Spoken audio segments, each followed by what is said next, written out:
They did have a presser this morning with a bunch of Epstein victims, or women who say they were his victims. And I'll give you an example. Here's Lisa Phillips, who says she's committed to sort of working outside of this process and making sure the truth comes out. Her name is Lisa Phillips again, and it's Thought 50.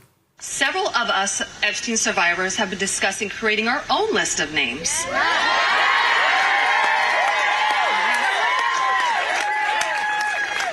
We know the names.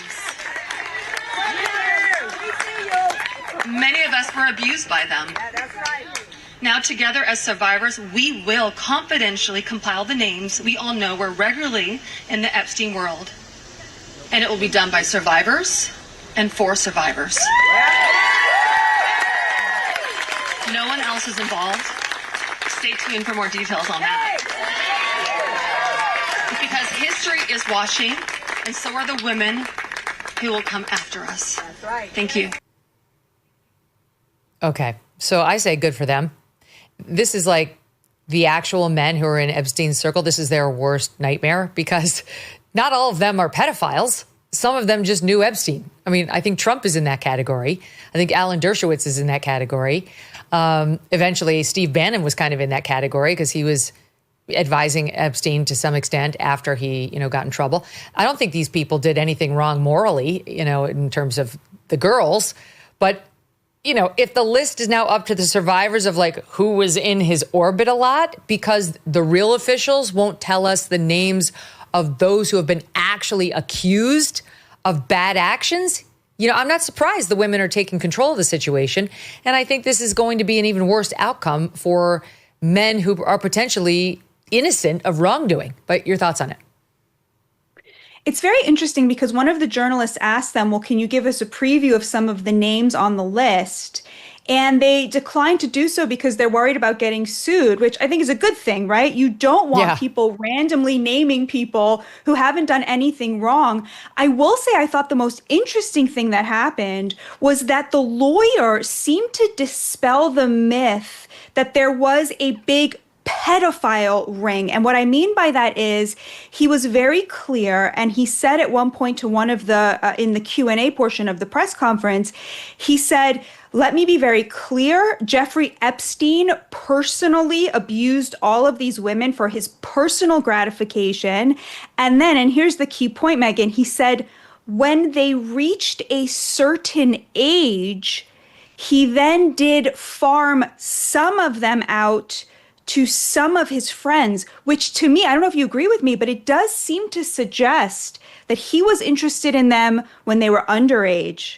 And then when they reached a certain age, one of them even said when she got too old for him, he kind of kicked her out.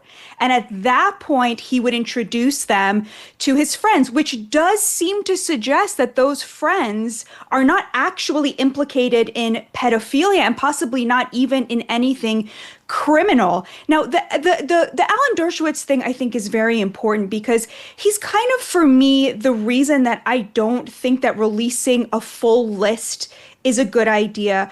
I think that he managed to prove that he had been falsely accused. But I have to say, I don't think his reputation ever recovered from having been associated with the scandal. And I personally think that's kind of an unfair thing to do to a lot of people. The other thing I will just say is, I do think that the women themselves are on kind of a different page than Ro Khanna and Thomas Massie.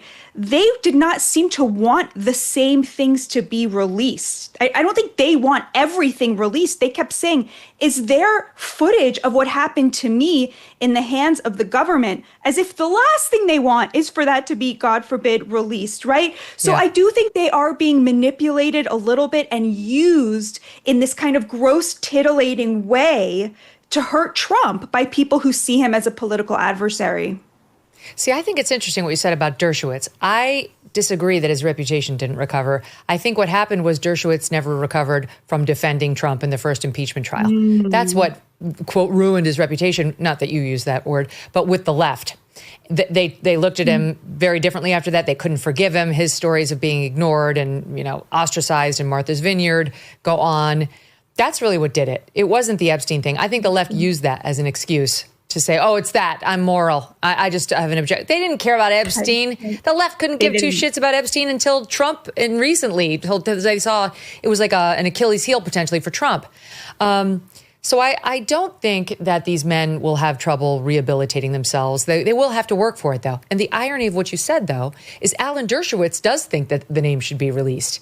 And he thinks men should have to defend themselves, same as he had to. He's like, you know what? It shouldn't be that hard. If he didn't do anything, it should be very easy to say, this is bullshit. I never went to the island, or I went to the island and I never met with any women or girls or what have you. And the final point I was going to make on Epstein is, I've told the audience this before. I do know somebody who's very close to the Epstein case, and this person's never misled me. Everything they've told me has been true, as far as I can tell. And this person has been saying from the beginning that this person doesn't view Epstein as a pedophile, but that he was into the, quote, barely legal type. Mm-hmm. That, you know, I don't know if that's true. I think if Epstein could have an interlude with a 14-year-old, he would have done it, and he probably did do it, and that is a pedophile. It's not the same as a 6-year-old. I accept that there's a distinction, you know, between those two. You know, morally, it's not. I'm not justifying one, just to be clear. But I think that's probably right, because I think if you looked 14 or were 14, he would probably spend time with you. But if you looked 24 or were 24, he was over you. So anyway, the whole case is very complicated, and I'm interested in hearing these women's stories, as I have been in every woman's Me Too story, to see whether it's true, what it tells us about power, what it tells us about women, and all of it. And I think more sunlight, more sunlight. Trump feels differently. Here's what he said. Stop 54. So this is a Democrat hoax that never ends. You know, it reminds me a little of the Kennedy situation. We gave him everything over and over again, more and more and more, and nobody's ever satisfied. From what I understand, I could check, but from what I understand, thousands of pages of documents have been given. But it's really a Democrat hoax, because they're trying to get people to talk about something that's totally irrelevant to the success that we've had as a nation since I've been president. Even if you look at D.C. right now. Thoughts on that one? I gotta say, Megyn, I think we may not agree on this, but I just think Trump knows his base better than anybody. And when he keeps saying this is a hoax, he's not trying to convince them to drop something he thinks will hurt him. I think he feels like no one cares about this. They care about really important things like kitchen table issues, what he's doing to get the country back on track, why inflation is not going down faster. Like, people have real concerns, and they don't hold him personally responsible for this. I keep having, like, you know, totally normie people ask me, like, why do I keep hearing about this Epstein thing? Like, they don't quite understand why it's such a big topic. So I'm kind of with the president on this. I don't think you get very far betting against Trump's understanding of where, like, the average American is at on an issue. And I think he's really clocked it that this is something that really preoccupies kind of elites on both sides. But, like, average Americans, I think, just don't care that much about Jeffrey Epstein. What do you think? Well, I don't think it's elites on the right who are interested in Epstein. I think it's like, you know, the Dan Bongino's not an elite. Now he's, you know, part of government. But like when he was talking about this on his show, it wasn't because he had some privileged position, you know, that he was going to exploit. To the contrary, it's been people like Cash, like Dan, podcasters on the right who have been saying, what the hell? We smell a rat. We think that these people in power protect their own, and we're not being given the straight story. And we want the straight story because we do believe that powerful elites get away with this shit when the rest of us don't, like nobody else would. And that we have a right to know what these elites were doing and why they're covering for each other. Because everybody within Epstein's circle was pretty much well off, connected, or rich, you know, in one way, shape, or form. So I just don't see this as an elites issue, not this one. I have interest in this case from a legal standpoint. And I also think Trump's very first instinct, it'd be one thing if after, all these months, Trump was like, get over it. We've done some releases. I'm sick of talking about this shit. But on day one, he was like, Jeffrey Epstein, who is interested in that story? Are we still talking about Jeffrey Epstein? And it was like, what? What are you saying? Your DOJ just released this ridiculous 2-page memo trying to declare it over. That's why we're talking about it. Why are you acting like we just brought this up out of the blue? So that's really one of the things that set off the firestorm. Having said all that, it's not my top issue by far. It's not one of my top 50 issues. When inflation jumps, when you hear the national debt is over $37 trillion, do you ever think maybe now would be a good time to buy some gold? Well, you'd be right. Whether as a hedge against inflation, peace of mind during global instability, or just for sensible diversification, Birch Gold Group believes every American should own physical gold. And so they created something special. Until September 30th, if you're a first-time gold buyer, Birch Gold is offering a rebate of up to $10,000 in free metals on qualifying purchases. To claim eligibility and start the process, request an info kit right now. Just text MK to 989898.